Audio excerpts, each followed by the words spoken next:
Hello दोस्तों, welcome back to Shivangi पाठशाला। और हम इकोनॉमी का 10th क्लास की इकोनॉमी कर रहे थे, जिसमें हमने पहला चैप्टर कंप्लीट कर लिया था।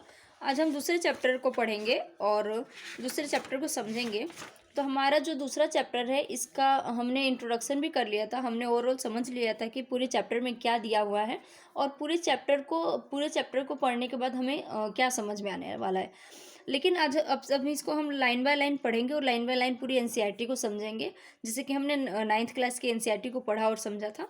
तो जो इसका पहला टॉपिक है वो है आर्थिक कार्यों के क्षेत्रक। अच्छा, क्षेत्रक का मतलब क्या होता है? क्षेत्रक का मतलब होता है सेक्टर। सेक्टर का मतलब होता है जैसे आप पूरी इकोनॉमी को जब आप पढ़ते हो और पूरी इकोनॉमी को जब आप समझते हो, तो पूरी इकोनॉमी को पढ़ने में आपको समझना पड़ता है ना कि अच्छा, इसको हम अपनी सुविधा अनुसार से कितने पार्ट में डिवाइड कर लेंगे, या इकोनॉमी के कितने पार्ट होते हैं, या इकोनॉमी को आप पढ़ने के लिए किस मेथड के हिसाब से आप उसको पढ़ते हो। तो हम लोग क्या करते हैं, पूरी इकोनॉमी को हम अपने 3 पार्ट में डिवाइड करते हैं और उसी हर एक पार्ट को क्षेत्रक कहते हैं, मतलब कि सेक्टर कहते हैं। तो पहला जो टॉपिक है वो है आर्थिक कार्यों के क्षेत्रक। नीचे दिया हुआ है कि निम्न चित्रों को देखें, आप लोगों को विभिन्न आर्थिक गतिविधियों में कार्यरत पाएंगे। इसमें जो भी चित्र दिए हुए हैं उसमें दिखाया गया है कि कैसे अलग अलग तरह के लोग अलग अलग तरह का काम कर रहे हैं। इनमें से कुछ गतिविधियां वस्तुओं का उत्पादन करती हैं, कुछ अन्य सेवाओं का सृजन करती है।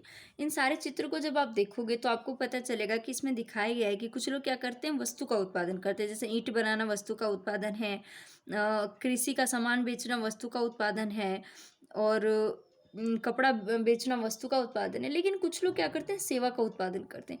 जैसे टीचर क्या है, सेवा का उत्पादन है। डॉक्टर सेवा करना है, सेवा का उत्पादन हुआ। आईएएस सेवा का उत्पादन हुआ। तो ये सारी चीज़ें सेवा का उत्पादन होती है। ये गतिविधियां हमारे चारों ओर हर समय संपादित होती है। और ये सारी चीज़ें, जैसे कि मैंने आपको एक लेक्चर में पढ़ाया भी था कि इकोनॉमी में पता है क्या होता है। इकोनॉमी ये होता है कि आप अगर खाना भी खा रहे हो, आप अगर सो भी रहे हो, आप अगर नाच भी रहे हो, अगर आप सिर्फ दिन रात मोबाइल भी यूज़ कर रहे हो, या सिर्फ आप डेली खा के सो जाती हो, तो भी आप इकोनॉमी में कंट्रीब्यूट कर रहे हो। आप इकोनॉमी के अंदर आते हो, चाहे आप कुछ ना करो, आप इकोनॉमी के अंदर आते हो, क्योंकि आपसे कहीं ना कहीं चीज़ें प्रभावित होती हैं और वो चीज़ें प्रभावित होकर इकोनॉमी को प्रभावित करती हैं। तो ये चीज़ इसमें दिया गया है कि ये गतिविधियां हमारे चारों ओर संपादित होती हैं हर समय, यहाँ तक कि हमारे बोलने में भी। अच्छा, बोलने में कैसे हुई? बोलने में ऐसे हुई कि मान लो आप कुछ कह रहे हो, जैसे कि हम टीचर का एग्जाम्पल लेते हैं। एक टीचर पढ़ाता है, क्या करता है, बोलता है। वो बोल के स्टूडेंट्स को कुछ चीज़ समझाता है, और उसके जो वो बोलता है उसको सुनने के लिए स्टूडेंट्स पैसा पे करते हैं और आगे पढ़ते हैं। तो क्या वो हमारे बोलने से भी हमारी इकोनॉमिक पे प्रभाव पड़ा? हम इन गतिविधियों को कैसे समझ सकते हैं? इन्हें समझने का एक तरीका यह है कि कुछ महत्वपूर्ण मानदंडों के आधार पर इन्हें विभिन्न समूहों में वर्गीकृत कर दिया जाए। मैंने आपको पहले ही समझाया था कि जब हम पढ़ते हैं किसी चीज़ को, तो हम उसको अपनी सुविधा के अनुसार डिवाइड कर लेते हैं। जैसे हिस्ट्री को आप 4-5 पार्ट में डिवाइड कर लेते हो, वैसे ही हम इकोनॉमी को कुछ मापदंड लेंगे और उस मापदंड के आधार पर इकोनॉमी को डिवाइड करेंगे। कितने पार्ट में? 3 पार्ट में। इन समूहों को क्षेत्रक भी कहते हैं, और इन्हीं समूह को क्षेत्रक यानी सेक्टर भी कहते हैं। उद्देश्य और किसी महत्वपूर्ण मापदंड के आधार पर इन्हें अनेक तरीकों से वर्गीकृत किया जा सकता है।